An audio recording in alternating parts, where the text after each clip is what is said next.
మొన్ననే అనుకున్నా మనకు గరికపాటి బ్రో ఏంది మళ్ళా సప్పుడు ఎత్తలేడు, ఏం కాంట్రవర్సీలు లేవేంది, ఎప్పుడు గెలుకుతా ఉంటాడు కదా ఏదోటి అని చెప్పేసి అనుకున్నా. మళ్ళీ మొదలుపెట్టాడు మన బ్రో గరికపాటి బ్రో, మొదలు పెట్టేశాడు. ఆయన ఎత్తున్నారు నా మహా మేధావి. ఆయన చెప్తున్నారు ఏంటి అని చెప్పేసి అంటే, పేద విద్యార్థులకి భోజనం పెట్టకండి, పేద విద్యార్థులకు ఎందుకయ్యా గుడ్డు, మధ్యాహ్న భోజనం ఎందుకు, వాళ్ళను ఫ్రీగా చెప్తారు, చదువు వాళ్ళకి ఫ్రీగా చెప్పకండి, వాళ్ళకు కూడా డబ్బులు వసూలు చేయండి. అసలు ఫ్రీ విద్యా వ్యవస్థ అనేది తప్పు, వాళ్ళకి ఎలాంటి సదుపాయాలు కూడా కల్పించొద్దు, వాళ్ళకు ఖర్చు పెడితే తప్ప విద్య అనేది ఎక్కదు, వాళ్ళ బుర్రల్లోకి ఎక్కదు.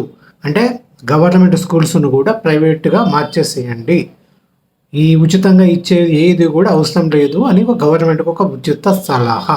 ఎందుకంటే ఒకడు మొదలు పెడితే మళ్ళీ దాన్ని కంటిన్యూ చేస్తాడు ఇంకొకడు, దానివల్ల అదే కంటిన్యూ అయిపోతూ ఉంటుందని చెప్పేసి ఈ కారణ జన్ముడి ఉవాచ.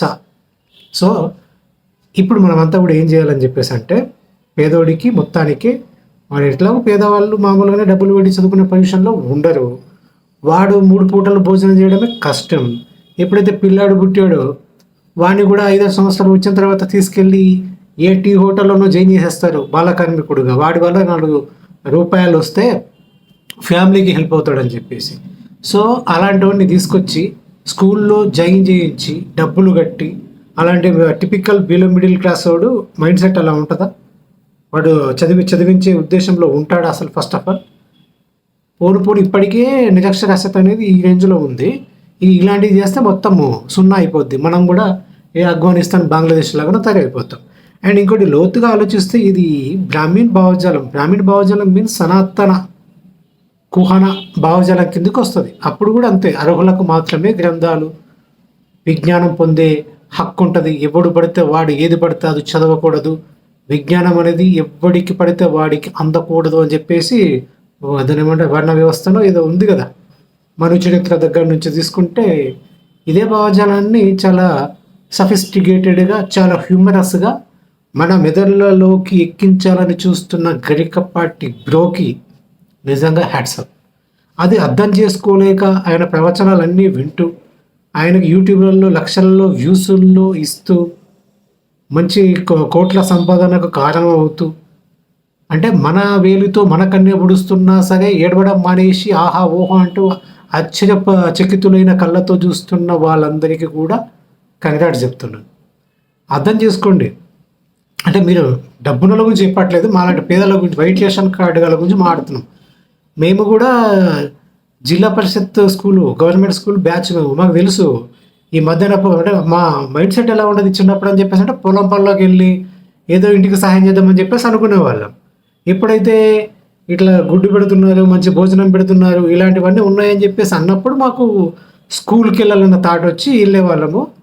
మెల్లిగా దీని నుంచి విద్యపైకి ఫోకస్ చేసి ఎంతో కొంత చదువుకొని ఎంతో కొంత బాగుపడుతున్నామో చెడిపోతున్నామో పక్కన పెట్టేస్తే అట్లీస్ట్ విజ్ఞానాన్ని ఎంతో కొంత సంపాదించుకున్నాం. ఇప్పుడు ఆ అవకాశం కూడా నెక్స్ట్ జనరేషన్కు దూరం చేయాలనుకుంటున్న మీ యొక్క ఆలోచన విధానానికి జోహార్, ఖచ్చితంగా చెప్తున్నా. అండ్ గవర్నమెంట్ ప్రజల సొమ్ము, పనికి మాలిన పథకాలు అని చెప్పేసి అంటే, పనికి మాలిన పథకాలు అనేది ఉన్నాయి. ఫ్రీ బస్సు దగ్గర నుంచి మొదలు పెడితే ఒకటి కాదు, ఇంకా చాలా ఉన్నాయి, చాలా ఉన్నాయి. ప్రతి దానికి కూడా ఒకడు పింఛన్ ఇంత పెంచితే ఇంకొకడు వచ్చేసి ఇంకా పెంచుతూ ఉంటాడు, ఇంకొకడు దాని వేలలో నుంచి లక్షల్లోకి తీసుకెళ్తారేమో వాడు అబ్బా సొమ్మిస్తున్నట్టు. వాటి గురించి పింఛన్ కానీ దేనికైనా సరే ఒక పరిమితి పెట్టండి. ఇలాంటివి ప్రభుత్వ ఖజానాకు గండిపడేవి ఉంటే వాటిని కరెక్ట్గా పాయింట్అవుట్ చేసి చెప్పండి.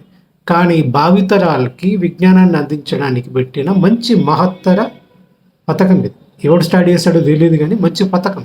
ఇలాంటి వాటిని గెలకాలన్న తాపత్రయం అనేది అస్సలు బాగాలేదు గరికపాటి బ్రో అని. ఇంకోటి గుర్తుపెట్టుకోండి, ఆయన ఏదో వాగుతూ ఉంటాడు, ఆయన ఏదో మాట్లాడుతూ ఉంటాడు, దాన్ని వ్యక్తిగత అభిప్రాయంలో తీసి లైట్ తీసుకోండి. దీన్ని ఎందుకు మరీ వైరల్ చేసేసి ఇదేదో ఆయన చెప్పిందే రాజ్యాంగము, ఇది తప్పు, ఈ సెక్షన్ తప్పు, ఈ ఆర్టికల్ తప్పు అని చెప్పేసి దాని మీద పెద్దగా ఎక్కువ ఫోకస్ ఇస్తున్నారు.